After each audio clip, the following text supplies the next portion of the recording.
Hi, everyone. It's Kristy Bird MaKieve. I'm the CEO and GME Administrator of Healthy Rural California. And today is Wednesday, July 27th. We just completed one of our quarterly meetings with the GME committee this morning. It was at 8 a.m. And it was a very pivotal meeting. And I'm contemplating the gratitude that I have for everyone who's been involved in establishing both Healthy Rural California as a sponsoring institution accredited by ACGME, and also the efforts that have been underway for 3 years in developing a psychiatry residency program to be centered in Butte County.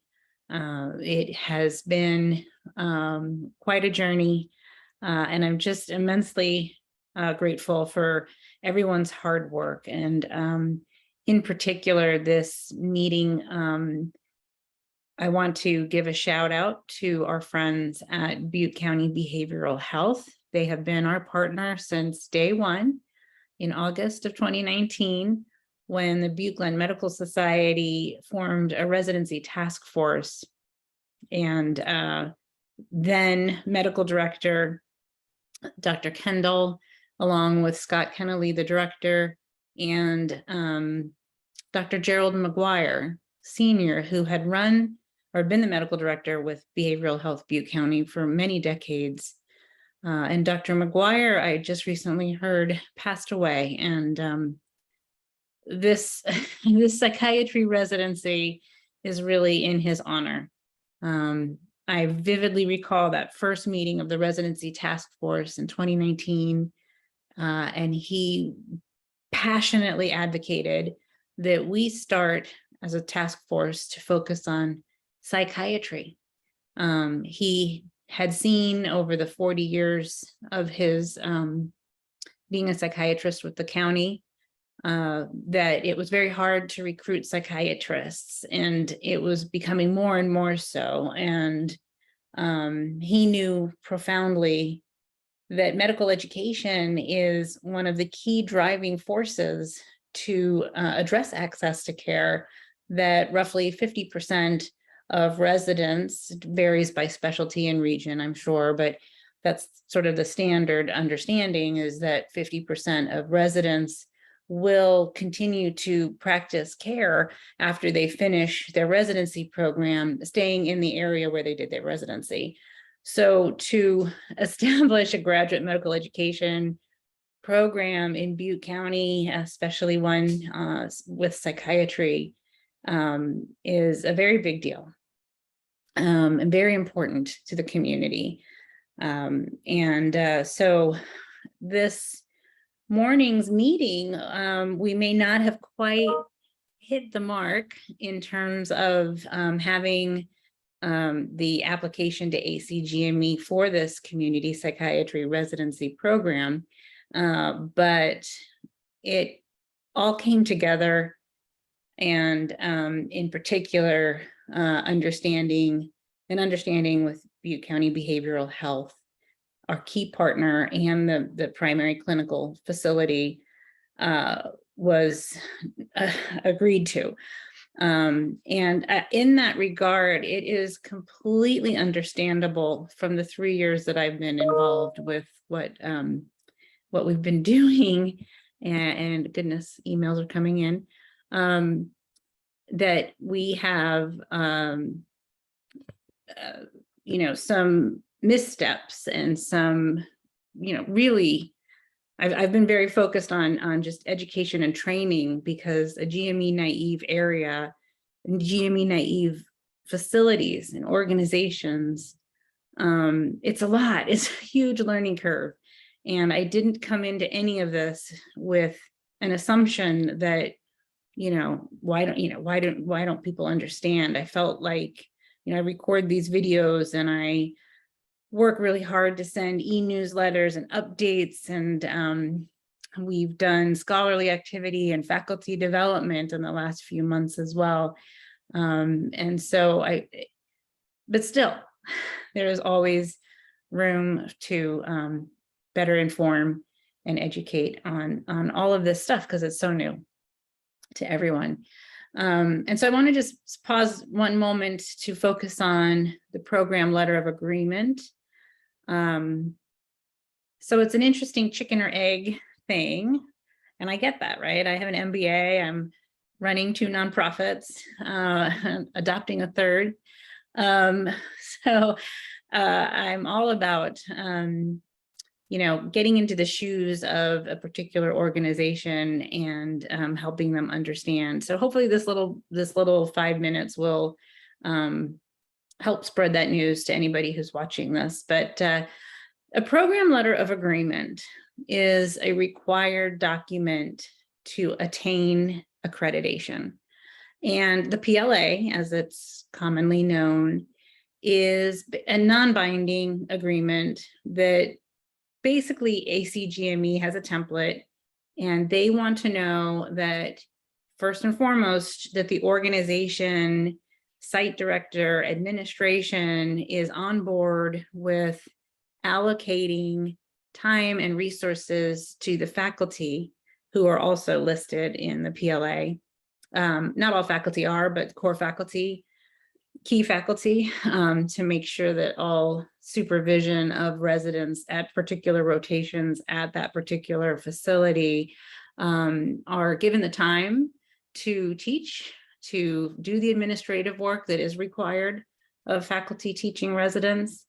ACGME developed the program letter of agreement to have that understanding between the sponsoring institution, in this case, it's Healthy Rural California, with the clinics, and then with ACGME. It's a triangle, and it just is an academic agreement that really is about, are we all on board with teaching residents? And then the goals and objectives, which are very particular to the rotation of that resident at that facility, are attached. And they seem lengthy. I think the goals and objectives, when I first saw a sample, or as we were getting our PLAs together in this application process, it was a little daunting. I'm like, wow, that's, it's a lot. But basically then the faculty, the site director, and then our program director and DIO sign, yes, we understand that when the residents are at this facility, these are the goals and objectives for their learning. And so then once residents are on board, there are milestones, the faculty have to report that. It's not just the residents is in the clinic providing care to the patients. That's a very important part of what they do. It's their learning experience. And then the program letter of agreement is ACGME's document that says, okay, we all understand that this is what's going to happen in terms of training and educating the residents at that particular facility. And it's a little daunting because we start with the PLA with a brand new specialty application for accreditation, and all that is happening in our region is new because there are no medical residency, no GME, no medical school, no large health system that would have a GME department. It's all brand new. And so the PLA seems, from an organizational standpoint, a little bit of a strange thing to be starting with, because what about insurance and indemnification and all of the typical contract agreements that would come into play when you agree to have residents come to your facility? But there is no business agreement if you don't have accreditation. So the PLA really is that first document. Fortunately, Healthy Rural California has been working with a lawyer and have some really great templates in place and ready to go. And we'll be sharing those with our 7 clinical partners in the psychiatry residency in the coming months. But again, the focus is getting the application in, having the site visits to for ACGME to meet those facility partners and then going to the review committee, hopefully in February of 2023, in order for us to hear about accreditation shortly thereafter, February. I know that's a lot. It's a lot of like non sort of normal contract discussions. And that's because the PLA is not a contract.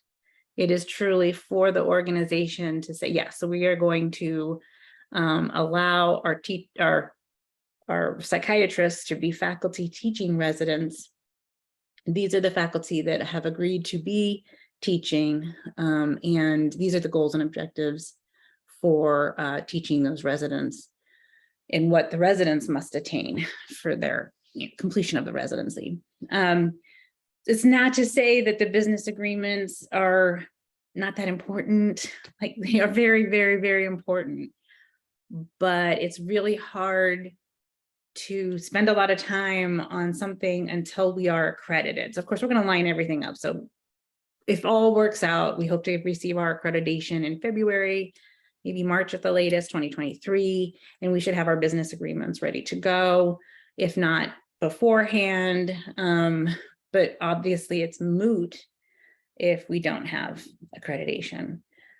I hope if anybody's listening to this and you're a GME naive facility or community and you're thinking, I'm not really sure what this whole thing is about, I hope that this description of the PLA can help. It is, of course, non-binding, and I guess it needs to be updated every 10 years. And of course, if there's any changes to the curriculum, the block rotation schedule as well. So it's a monumental day because there were a few days where we were not sure that a key partner in our psychiatry residency would be able to sign the PLA, because they really wanted to have the business agreement language in the PLA. Understandable. So we are wrapping up all of these details that we've really been working on since January, when Dr. Rachel Mitchell became our program director. Drs. Wordling, Lena Benton, Rachel Sanchez, myself, working day after day to make sure that all of the elements of this application are in place. And so big sigh of relief and huge thank you to Scott, the director at Butte County Behavioral Health, for just being that liaison that's needed within the organization, that champion who can explain what a program letter of agreement is and why it needs to be signed, and that, yes, there's business agreements coming. And so it's a wonderful moment. And I'm exhausted. And we are much more prepared to embark on the family medicine planning and building toward that application than we were in the very beginning, mostly through the past 3 years for the psychiatry residency. It was all new to us as well, massive learning opportunity. And I think we as a team work really, really well to come together and better understand how we would do things differently in the future, and just a great team to be working with. So that's my update. I'm really pleased to share our core faculty, and I'm really hopeful I get this right because I don't have my notes in front of me. We have Dr. Scott Summers with the VA of Northern California. We have Dr. Hakurit Sagu, who is with Ampla Health in Yuba City. Dr. Ahmed Abwesh from Therapeutic Solutions in Chico. And just Dr. Abwesh, love what you do. Thank you thank you to your wife for believing in us in the 20 years that you've been providing psychiatry services to Chico and the surrounding area, that this dream is now coming to fruition. Who's the other? Oh, Dr. Mikhail Mason, who is with Sutter Yuba Behavioral Health. That is a key partnership in Yuba City for year 2 because of the child and adolescent psychiatry outpatient unit that we'll be working with. And then Dr. Green, was it, at Butte County Behavioral Health? I think so. Yes, so wonderful to announce our core faculty. Of course, that will be a team led by Dr. Rachel Mitchell, our program director.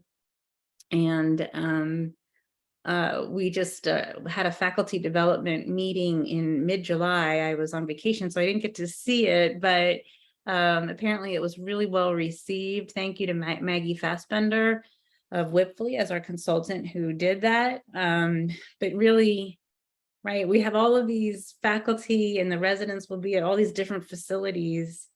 And so we're really trying to build that nexus to keep everybody together and operating as one unit as much as humanly possible in this busy life that we all lead. So that's what I wanted to say. I think sometimes I record these because I just can't sit down and type anymore. And it's just easier for me to verbalize it all and send this out. When we submit this application to ACGME, we will certainly be announcing that. And I actually do need to sit down and write some press releases. I think I need to get out to the community that we do have this grant funding to do the planning for these wonderful psychiatry and family medicine residency programs. But taking a deep breath and just regrouping after a powerful meeting. Thank you to the GME committee as well. You can find out who's on the committee looking at the healthyruralcalifornia.org website, and that's healthyruralca.org. Under the GME section, we have a list of our amazing committee members there, and they keep us going through all of this launch phase, but then they will play a very key role in ensuring oversight of the academics related to any of the residency programs that we launch. And that's it's pretty exciting to see their development as well as a committee. All right, I'm going to stop now, and you have a great day. I hope your summer is going well.